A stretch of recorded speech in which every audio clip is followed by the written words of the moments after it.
asalaamaaleykum mbokk yi seetaan seen télévision Mbour TV matinal émission bi nga xamante ni moom la ñuy def bés bu jot altine ba ajjuma di ko xëyandoor ak yéen ci suba gi yoor gi di waxtaan ak yéen lépp loo xam dafa am njëriñ ci wàllum askan wi ci xibaar ak rubrique yoo xamante ni moom lañ fiy def bés bu nekk nag ñu am mbégte ak contentement di ko jàkkaarloo ak yéen nag di gërëm bu baax a baax ñi nga xamante ni ñoom ñoo ñuy suivre tout le temps ci seen télévision Mbour TV matinal ma ci ànd ak si sa Aïda moom tamit moom chaque jour mu ñëw indi leen ay rubrique yu am solo yoo xamante ni su ko waxtaanee ak yéen di ngeen ci mën a jëlee njëriñ Aïda maa ngi lay nuyu. Jibi maa ngi lay fay mbokk yi xaritu téléspectateur Mbour TV yi ñuy seetaan dellu si waat nañ ak yéen ci seen émission Mbour TV matinal saa su nekk comme ni ma koy defee rek damay nuyu kilifa diine kilifa aada fépp fu waay mënti nekk ma fekk la fa nga nekk ne la jàpp sama loxo di nuyu comme ni ñuy nuyoo buur di ñaanal ñi nga xamante ni dañu nekk ci hôpitaux yi yal na yàlla fëgg seen bopp ba ñu mën a delluwaat ci seen njaboot di ñaanal ñi nga xam ne caabi da leen a féete ginnaaw yàlla delloo leen ci seen njaboot ba ñu bañ a def leneen lu leen fay dugalaat di leen wax ne nag saa su nekk nii lay demee ci seen émission Mbour TV matinal parce que seen mbégte mooy suñu yitte dañuy xool li nga xamante ne nii moom la askan wi di jànkonteel wala li nga xamante ne nii moo nekk ci dëkk bi ñu génnee ko tegal leen ko sur table bàyyi leen ngeen def seeni commentaire ci suñu page YouTube Mbour TV matinal saa su nekk rek xanaa jibi ñu gën a yaatal rek ci kanam mu gën a neex. Babacar nga ñu gis noonu ci beneen wet gi Babacar moo nekk noonu taxaw Aïda nuyoo Babacar da nga kaa waaw Babacar dama ko fàtte tey mais Babacar maa ngi lay nuyu di la wax naan laan sañse bi nice na chemise bi rafet na trop kan moo ci jaar. voilà bu ngi doon Babacar moom tamit ñu ngi koy nuyu Babacar yaa ngi ci jàmm ça va. waaw sant yàlla bu baax a baax. ginnaaw bi ñu la nuyoo di la dalal Babacar ci xibaar yi nga xamante ni moom nga nar a indil téléspectateurs yi lan moo ci gën a fës ak nag lay demee. voilà donc Jibi maa ngi lay nuyu bu baax a baax di nuyu Aïda di nuyu téléspectateurs yu Mbour TV di leen jaajëfal ci ànd bi ñuy ànd ak ñun ñu dikk ak yéen ci xibaar yi. xibaar yi li ci gën a fës bokk na ci effet bu changement climatique nga xamante ne bii day am ci jaww ji loolee nag bu ñu ci jógul fii ak 2030 mën na jur ay jafe-jafe ci suñu waax yi su ko defee nag suñu ressources halieutiques yu bëri dinañ jóge fi nga xamante ne mooy suñu waax yi dem ci yeneen i waax buñ ci jógul ñi xamle li ni mel mooy waa service régional bu pêcheur ak surveillance. dañuy des ci loolee ba léegi muy nag lu soxal changement climatique yi ci région bu Thiès foofee nag taxaw nañ fa li nga xamante ne bii mooy benn plateforme locale alarba bi nag lañ ko taxawal lañ ci jublu nag mooy dimbali ki nga xamante ne bii mooy ministre Omar Gueye ngir rek mu mën a boole ci ay programme am bàyyi xel bu baax a baax li nga xamante ne bii mooy changement climatique yi am ci suñu waax yi. ñu wax leneen dañuy wax lu soxal nag wàllu diwliñ bi nga xamante ne bii mooy Jador kii di borom di Aziz Ndiaye moom nag jamono ji may àddoo ngeen teewlu yoon daf ko teg loxo la ko waral nag mooy dañoo njortu ni dafa am ay njuuj njaaj maanaam ci diwliñ bi nga xamante ne bii mooy Jador dañoo njortu ni dafa jël beneen diwliñ taf ci étiquette li nga xamante ne bii mooy Jador loolu nag moo waral ñu teg ko loxo jamono ji nag ma nga ca section de recherche bu gendarmerie bu Colobane. wax leneen muy nag doxu ñaxtu ñi nga xamante ne ñoo koy amal mooy population bu golf ñoom nag dañoo génnoon ci mbedd yi di ñaawlu li nga xamante ne bii ña ngi koy caxat-caxatee seen suuf yi ñoom nag ña ngay yuuxu jëmale ko ci maire bu Mbour di Fallou Sylla yuuxut jëmale ko ci ñi nga xamante ne bii ñooy nguur bu Sénégal donc Jibi loolu lañ fi indi woon ne ay xibaar ñuy jox rendez-vous ñi nga xamante ne bii ñooy téléspectateurs yi suba incha allah bu ci yàlla àndee. voilà jërëjëf Babacar ci xibaar yi yaatu yooyu nga xamante ni moom nga indiloon tey téléspectateurs yi seetaan seen télévision Mbour TV matinal nee naa leen nii la rek chaque jour dañuy daal di yokk ay innovation waaye tamit xool bu baax a baax lan moo gën a neex téléspectateurs yi si seen wàllu image wala tamit si seen wàllu décor ñu def ko ndaxte tey suñu plateau yi boo ko gisee lépp décor naturel la amul lépp loo xamante ni tey dafa nekk beneen décor boo xamante ni dañ naan lii xanaa Europe la jógee waaye lépp fii si Sénégal lañ ko defaree donc mu nekk une télévision locale boo xamante ni da leen di wan lépp loo xamante ni moom moo nekk fii si suñu réew tey nag seen émission Mbour TV matinale ni ki démb barki démb ñu ngi doon waxtaanee ay thèmes yu am solo bokkoon na ci moom mooy Mbour kanamam gi nga xamante ni dëkk bi moom la mel ku ko dégg yaakaar na ni dëkk Mbour dafa nekk beneen fànn ñu ngi si doon waxtaan ay da indi woon ci waxtaan bu yaatu tey nag mu ñuy daal di duggaat nag xam naa ci beneen rubrique boo xamante ni ci wàllu société la ak tamit ci wàllu nekkinu askan wi waa loolu nag nekk lu am solo nee naa chaque jour bu ñu ñëwee rek dañuy xalaat loo xamante ni moom la askan wi di dund ñu daal di si waxtaan ak yéen ba mu baax du ma sori nag Aïda borom mbir yi mu ngi nii toog dama koy bàyyi mu commencé. ñu xool waa voilà du nga ne du teew ñi nataal lan la ñuy commencé tey ci. waaw Djiby tey nag dama koy tijjee ak li nga xamante ne nii mooy vacances yi. parce que ku ci nekk xam na ne élèves yi xaaj bi yëpp jël nañ vacances. te bu ñu jëlee vacances souvent lu ci ëpp plage la ñuy faral di dem. parce que dañ naan école tëj na rek dañuy dem féexali suñu xol ba tax na ku ci añ ba pare rek da ngay jubali plage ànd ak say copain wala say copine ngeen dem toog plage ba benn heure bi ngeen ñibbisi mais Djiby loolu noonu dañuy gis ni que loolu bu vacances yu jotee lu ci ëpp lap yi dafay bari. tout à fait dëgg la moom. lap yi dafay bari parce que xale yu ci bari mënuñu ndox dañuy dégg riirum géej rek ñu dem. te olof dee na géej amul banqaas. te bu ñuy dem sangu ji plage du ñu sol gilet de sauvetage. mool yi sax des fois ñoom tamit ñu ci ëpp. duñu sol mais kuy sangu nag du sol gilet de sauvetage mooy li ma lay wax. parce que mool yi nga xamante ne sax ñoom lañ ko jagleel. duñ ko lu ci ëpp duñ ko def. buñ ko solee ci taatu près bi bu ñu déparé ba sori dañ koy simmi.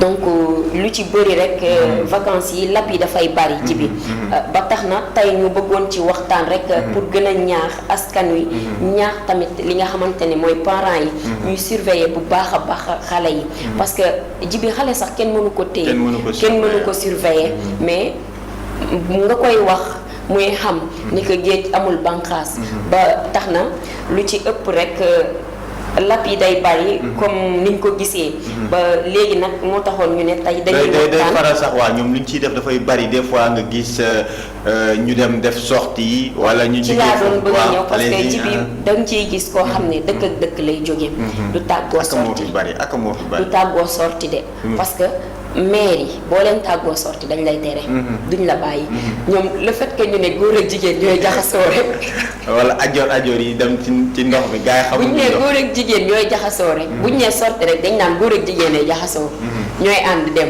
donc dañuy tere jigéen ñi lu ci ëpp waaw ñu ci bëri nag Djiby bu ñuy dem sorti du ñu tàggoo dañuy tàggoo yenn ji wala ñu tàggoo kër copine ça dépend ñu dem sorti mais imaginez Djiby yàlla tere ti ko tàgguwoo say parents nga dem sorti yow xamoo lan ndogal dal la waxuma sax lab bi mais tali bi embouteillage bi danger yi ci nekk dafa bëri kenn xamul yépp boo demee te tàggoo woo mais tey bu ñu woowee sa yaay imaginer nga dëkk ba Louga nga jóge Louga ñëw ba Mbour def si sorti wala nga dem Dakar defi sorti mais bu la fa dara bu ñu woowee sa yaay lan lay wax du xam lu muy wax de moom de pourtant fii rek la ma tàggu woon wala tour de famille la ma tàggu woon copinam wala kër copinam affaire yooyu dëgg la léegi yooyu yan danger la ci xale yi mën a jëlee mais dama defee man dama foog ci sama gis-gis bu gàtt buñ koy def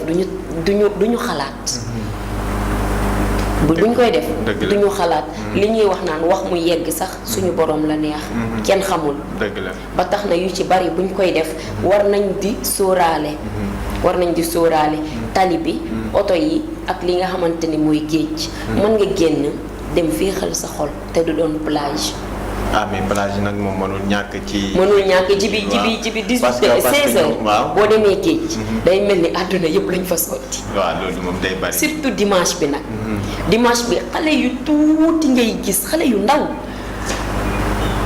danga naan ñii est-ce que bi ñuy ñëw ñoom seen yaay yi yëg nañ leen dëgg la mais am na ci ñoo xam ne dañ leen di yëg am na ñoo xam ne duñ leen yëg parce que boo bëggee dem plage nga doon xale mën nga ànd ak sa famille ngeen dem bu ngeen demee nga toog Jibi da ngay def comme sama genre gi mënuma ndox bu ma demee sama gutt laa yor rek di root di sotteeku ci taatu bere bi. mais loolu mooy ku dugg ma ne la am ku dugg ma ne la rootaaleel ma. mais géej sax am na foo xamante ni ay norme la maanaam bu nekkee débutant nga minoo géej am na foo yem boo commencé fii nga war a yem wala fee nga war a kii loolu yëpp dañ la koy wax. dañ la koy wax mais duñu réglé dañ ciy gis ku mel ni ñi ma xam. waaw dañuy gis ay jigéen rek di jaay daana naan la kaay ma sang la. kaay ma sang la rek di dem ak yow. maa mën a sang waaw. nga topp ko. muy dem rek nga topp ko muy neex mais retour bi ngay xalaat des fois vague bi dina ñëwee doole boo xamante ne bu leen dóoree rek. da ngeen di jaxasoo ak suufu gi. da ngay jaxasoo kii waaw. kenn dootu la xàmmee ak ndox mi. dëgg la moom. yooyu ñu bàyyi ci xel bu baax a baax. di waxtaan aussi ak li nga xamante ne mooy xale yi. parce que vacances yi jot na. dañ leen di bàyyi rek ci li leen neex. parce que dañ naan dañoo jàng 9 mois. am nañ droit vacances 3 mois yi. am nañ droit vacances 3 mois yi. bu ñu leen ko waxee. taxul tout le temps ngeen di dem géej chaque jour ngeen di dem géej. baaxul ak ñi nga xamante ne aussi dañuy defi brevet. dañuy def brevet ba ñëw élèves yi am nañu ci daloon. imaginez Jibi nga jàng 9 mois di préparer benn examen. def sa brevet ba pare dem plage. ne da ngay sangu ji dem des fa.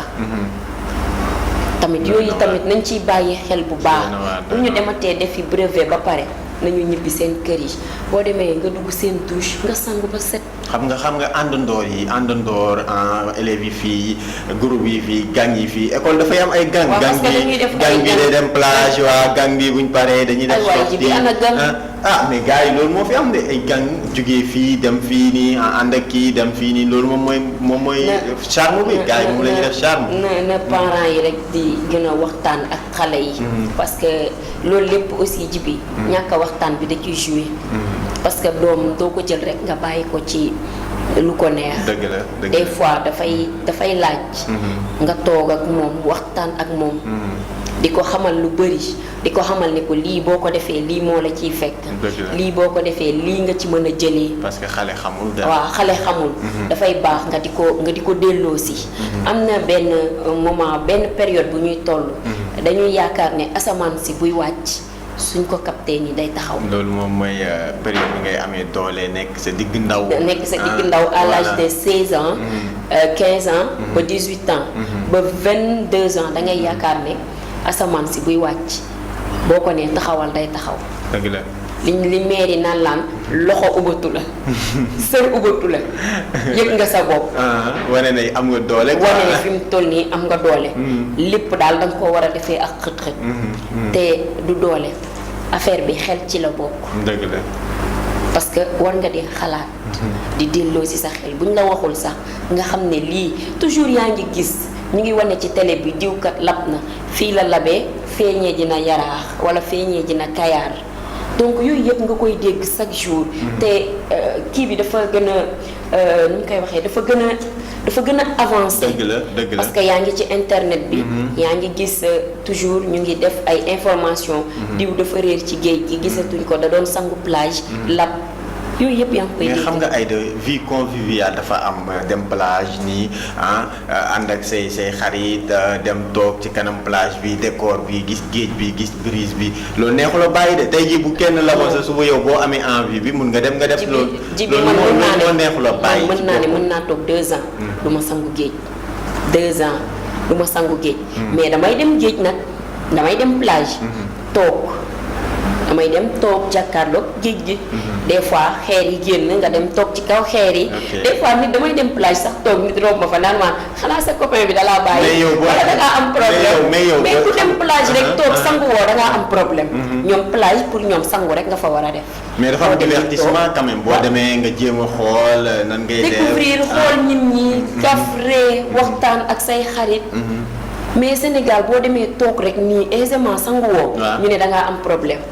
sa copain bi dalaa bàyyi loolu de lañ lay wax. en général ñi nga xamante ni ñoom ñooy dem plage yi toog noonu rek ñoom ñooy ñi nga xamante ni dañoo am ay problème wala dañoo kii mais bu nekkee sortie la moi je parle dans le cadre de sortie. si waaw nga génn dem sortie mais dafa am ci xale yu góor yoo xamante ni jigéen ñi sax amul problème jigéen ñi. tey moom tey garaawul quoi jigéen ñi garaaw mais dafa am xale yu góor yoo xamante ni. duñu mënuñoo résister xale bu rafet.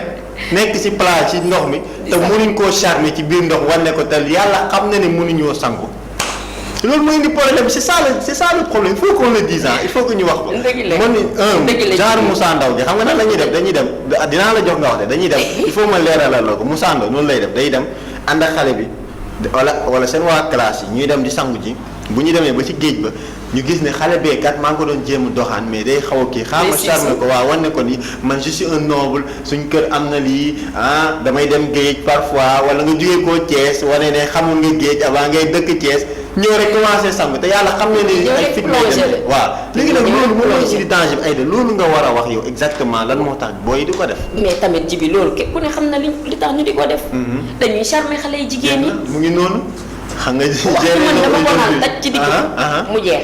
dañuy charmer xale yi jigéen ñi. charmer googu nag moo leen di. charmer googu moo leen di lor. seetaan nañ fi benn épisode. muy charmer xale bi ba mujj gi mu naan dimbali leen ma. waaw bawal laa xaw ma ndox. kajoor laa xaw ma ndox. waaw boo xamul ndox ana réglé. vraiment te duñ ko def de. duñ ko def ana réglé mais jigéen mën nga ko charmer neneen nu dul géej amul banqaas. loo xam ci dem sorti di jaay classe je suis voilà. mais nañu bàyyi. dëkk ak dëkk yi ñuy jóge te duñu tàggoo bañuñu ko dem sorti mais booy dem nga tàggu say parents nga ne leen sorti lay dem. place tel. bu ñu toogee ba benn heure bi gisuñu la. ñu woo la téléphone. vraiment wala boo toogee ba xam ne oto bi leen di jël si kat guddee na. nga woote. nga xam leen ne leen oto bi kat dafa guddee. xale sax dañ ko war a ñaax ci loolu. parce que ci point mais di dem te doo tàggoo. loolu man d'accorduma ci. baaxul sax d'accorduma ci. gis nga ci bi sa doom buy génn. war nga ko mën a jox téléphone. man bëgguma ñu naan nanguma ñu naan xale la warut a yor téléphone. mais bu demee ba benn heure bi gisoo ko am nga droit woo ko. mais boo ko joxul téléphone foo koy woowee. te ku yorul téléphone foo koy wëree. effectivement. parce que nee nañ léegi lépp dafa yomb. dem bi yomb na ndax téléphone. kenn seeteetul kenn ndax téléphone. mais sa doom bu génnee 7 heures ci suba. dem ba 13 heures ñëwul añ jot na mais nga woo ko téléphone. wala moom mu woo la ne la yaay kat fi ma demoon dama fa yàgg wala li may xaar pareegul. mais nañ bàyyi di wax du ma jox sama doom téléphone. xam nga. ba pare xale yi nga xamante ne aussi jël nañ vacances nañu def attention bu baax a baax ci li nga xamante ne mooy plage bi. ak sortie yi. bu ñu demee sortie mënuñu ndox nañu rek la yem ci taatu pré bi ba ñu dugg ba ci biir. géej amul bànqaas c'est ça le problème. te bu ñu xoolee.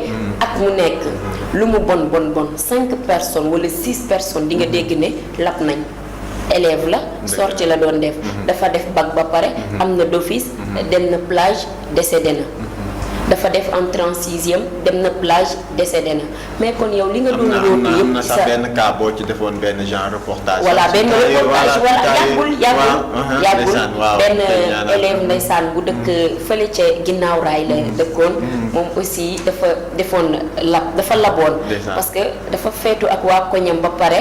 le lendemain ñu dem sorti mu décédé te yàlla def na jour événement bi mu amoon seen koñ maa nga fa woon toog. ci guddi gi. le lendemain ma dem couvrir yi ko. ndeysaan. ñuy def levée du corps ci hôpital Grand-Bourg. ndeysaan donc ñu koy ñaanal yàlla tamit yàlla na ko yàlla xaaree àjjana. yàlla na suuf woyof ci kawam. di wax toujours rek comme li may wax. nañu def attention. géej amul bànqaas. ndaw boo ci tollee kenn bañul nga fo kenn bañul nga xappi mais ngay ànd ak sa xel te booy génn ngay tàggoo. yow da ngay dëkk Mbour sax toog 2 mois doo dem géej. man mii laa wax ma la 2 mois de 2 ans. dinaa ko def du ma dugg ci plage bi. jeex na mais damay dem géej. toog jàkkaarloo ndox mi. xam nga nit ñi di dem va et vient bi dafay neex. mais boo mënul ndox defal ni man rek nga toog jàpp sa njàmbur. kenn du la fa fekk di la xëcc naan kaay sangu. dëgg la man waxuma la géej waaye piscine sax dama koo ragal. piscine sax dama koo ragal damay toog rek di langal samay tànk. effectivement loolu moom dëgg la kon nag ñi nga xamante ni ñoom ñoo ñu seetaan surtout élèves yi surtout ñi nga xamante ñooy étudiants ak ñoo soog ñoom tamit dañuy dem plage ñoom tamit di def seen sortie yaag bi yooyu. ay sortie damay bañ suba fii ma dem plage bi photo ma ñëw dugal internet bi ne ay la daal di mun géej te mu ngi doon wax ci géej damay dem géej nay leer damay dem plage man damay dem plage mais manuma ndox duma sangu am naa droit dee leen def ni man. mais problème bi mooy góor yi dem plage ba. ay man xale yu góor yi waxuma seeni wax fu ñu yàgg. jox leen message joxal ñooñu message ñu dégg. xale yu góor yi man waxuma seeni wax. non il faut nga wax il faut nga wax ji bi fu ñu yàgg. tiitare leen fa ba. dégg ngeen lii manoo ndox. amoo doole. manoo ndox amoo doole yow boo gisee kuy lab sax doo ko mën a dimbali. nga ne tam ñu ne ay maître nageur leen. tam ñu gis xale bi ne ko non fii man dama daan jàngale ay cours nage. voilà waxal ak xale góor yi waxal ak ñoom nañu bàyyi di charmer xale jigéen yi ci ndox mi bu njëkk jigéen na daan charmer góor pour mu nopp ko waaye léegi góor ay charmer jigéen. nañu bàyyi xale jigéen yi ñuy charmer ci plage bi. ba lor seen bopp. mënoo ndox toogal nga réglé nga jàpp sa jàmbur gel bi am nga feneen foo ko mën a jàppee fudul ci plage bi. dëgg la. mën nga ko bàyyi ba muy ñibbi nga kar ko waxtaan ak moom. mais bul nekk ci géej gi chaque minute nga génn xam nga xaw a def nii. non il faut nga wane ne mën nga fee def ay genre planche. waaw kaama planche.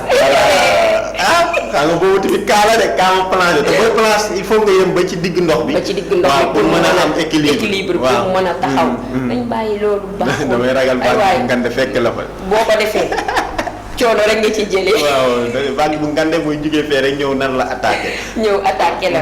jibi bi ñu paree ci li nga xamante ne nii mooy vacances yi tamit ak xale yi defe naa conseil bi dégg ngeen ko bu baax oytu leen géej bu baax a baax parce que géej amul banqaas. damay dugg rek ci li nga xamante ne nii fii nag jibi dama ciy ñam tuuti rek. bu suba ma yeggali ko. acca bismillah ñëw ñambaas quoi yàqul sa. waaw bii moom dama ciy laal tuuti rek. bu subaa ma yeggali ko. mbaraan mi ci dëkk bi. jigéen ñi ñooy mbaraan waaw jigéen ñi parce que démb yaa ngi doon wax affaire dóor. xale yu jigéen ñi dañuy dóor xale yu góor yi dañ leen di dóor marto. waaw mais ji bi xam nga loo mënta nangu ñu naan diw dama koy mbaraan man loolu. c'est une grande question diw dama koy mbaraan. diw moomu ngay mbaraan. diw dama koy mbaraan. waaw bëgguma koo dégg. wala da bëgguma ko dafa am may xool ci moom affaire yooyu noonu. aywa ji bi xale yu góor yi dama koy mbaraan suba nga seeti ko këram.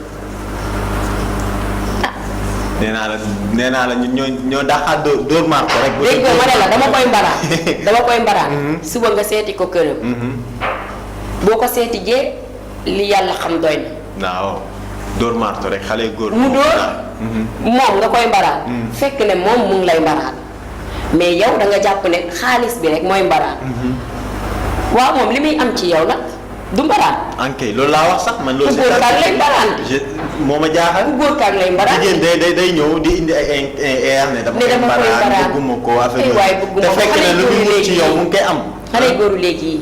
mayatuñ kenn ci merci. loolu laa bëggoon a wax buñ dee 100%. 80% yëpp duñ la may ci merci. balaa ñu laa may sax dañ la naan jël si ko. jamais ñu def ko ci enveloppe. fekk la seen kër. ne la am déedéet jël si ko lañ lay wax. wala ñëwal sama gàlle quoi. ñëw jël si ko. jël si ko lu ne mën na la faa fekk. te xale yu góor yi bandi nañ bandi goo xamante ne nii. balaa ñoo joxe seen ñaar dërëm takk sax balaa ñu koo def balaa ñoo joxe warugar dañ koy gëstu ba pare day leer nañ mbaa du ñu joxe. waaw dafa ñuy dugg loolu sujet bu yaatu la. boo xam ne la tey dama ciy laal. suba waaw mun nga see suba ma daal di ciy ñëwaat incha allah xam naa dama ciy laal ba lundi parce que mbaraan bee yaatu. mais mu ngi doon damay bañ nga pare ci na xale jigéen yi mere la. wala nga pare ci il faut que kon donc nga dem fa. man li may wax dawuma ci. waaw fu góom bi métti waaw li may wax dawuma ci dara. bañuma ku ma mere xale yu jigéen yi ñoo la gën a xam ne dañuy mbaraan xale yu góor yi d'accord naa mais nañuy bàyyi baatu dama koy mbaraan. gis nga jibi boo amee koo bëgg. nga bëgg ak moom ëllëg seen diggante say am ci. bul wut leneen loo ciy dolli ne dama koy mbaraan.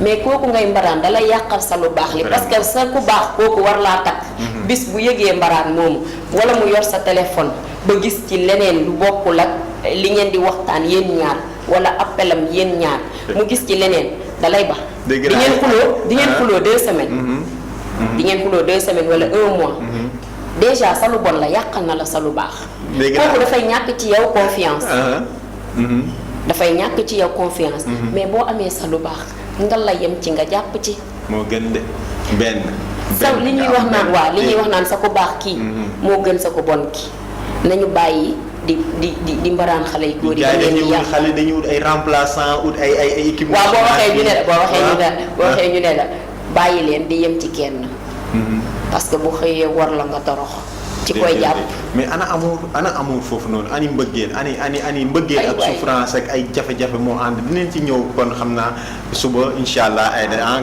gën a koo yaatal waaw gën a yaatal parce que mbaraan mi bari na ci dëkk bi lool waaw nga gën a gëstuwaat ci téléphone yi ay mbaraan 1 contact yi mbaraan 1 mbaraan 2 wala waaw da ngay gis xale bu jigéen bi ci jël turu faram bind ci turu jigéen déggal nii waaw day am maa ko bind góor yi dañuy bind ci numéro bi te fekk faram la bu toogee far bi muy sone mu naan laay sama xarit bi ni ma sonalee fekk ne yoo du xaritam farama koy woo seen point yëpp laa yàq man xale góor yi laa faral de defuma ak nenn xale jigéen yi jeex na tàkk mu ngi noonu émission bi nag dañ koy waaj fii nga xamante ni nag jamono ñu doon waxtaanee thème bu am solo mu nekk nag jafe-jafe yi di am ci géej gi xale yi bu ñuy ñëw géej di dem def seen sortie dem vacances yi lab yi bari na ñu leen di ñaax nag ci début vacances yi lañ koy commencé xam naa Aïda dina si ñëwaat mun na dem sax benn jour dimanche fekk gars yi plage jox leen micro ñu waxtaan waaw xool voilà ku nekk wax parce que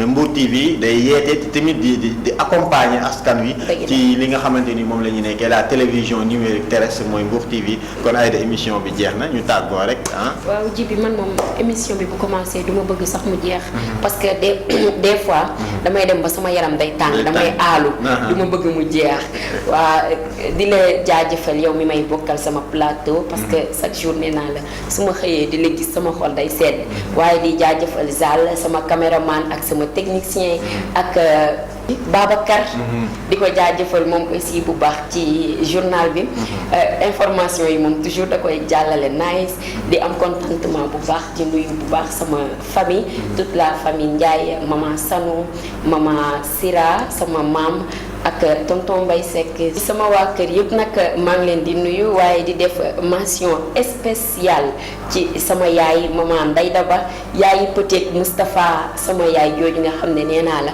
dama koo bëgg te dama fier ci moom ndax teint noir ba sama yaay dundal loo dundul doyul saa su nekk nee naa la su ma xëyee jàkkaarloog yow sama xol day sedd kooku duma ko nuyu maag moom defuñu nen dañ doon xuloo démb dañ doon xuloo démb duma ko nuyu tey dama koy tëb ba suba waa di kontaan bu baax ci sama yaay bu baax a baax di la wax ne la loo ma bëgg rek bëgg naa la lu ko raw macha allah sama yaay man bu ma koy xool sama xol day sedd parce que dama fier ci moom waaye di la wax ne la loo ma bëgg benn rek bëgg naa la ko fukk yàlla ñu fi yàlla bàyyi ba ma yeggali sama yéene ci yow ndax li ma la yéene su ma toogee di ko wax fii sax du ma fi jóge maman Ndeye Daba kon ñu ngi lay nuyu bu baax di la ñaanal yàlla guddal fan wi di kontaan bu baax parce que keroog aussi mu ngi doon encouragé ñuy liggéey si Mbour TV ba gars yi demee seeti Aïda këram moom tamit ñu ngi koy nuyu bu baax di nuyu famille bi yëpp di leen ñaanal jàmm voilà mbokk yi li moo nekkoon émission Mbour TV matinal amoon mbégte ne àndoon ak yéen si suba ba yéen ba léegi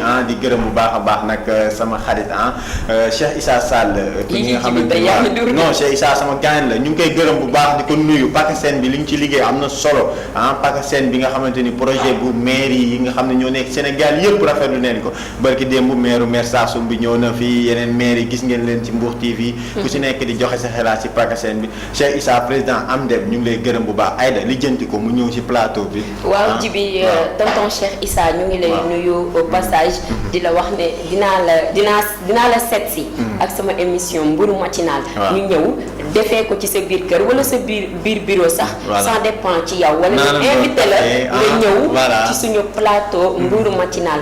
waaye du nuyu aussi ki nga xamante ne mooy honorable député Sira Ndiaye. madame Sène madame Sène nag am na lu ñu waxante woon man ak yow. ak ki nga xamante ne ni mooy DG. mais gisaguma ko ah. madame la député ñoo ngi lay xaar. gisaguñu li nga xamante ne nii moom la ñu waxante woon man ak yow.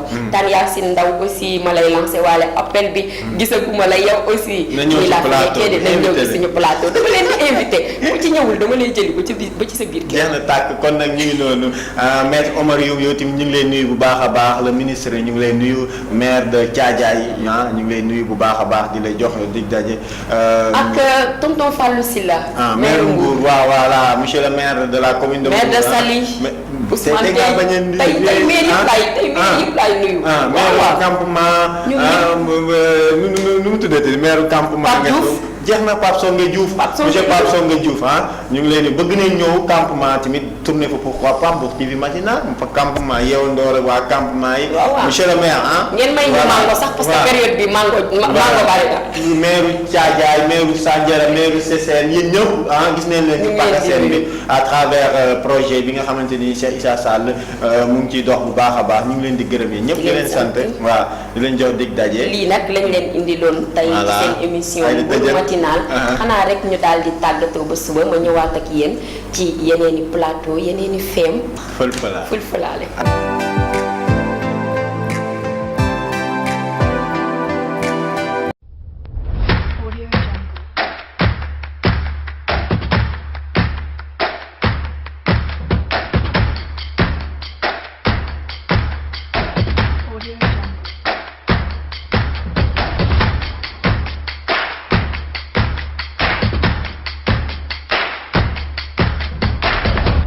Jungle.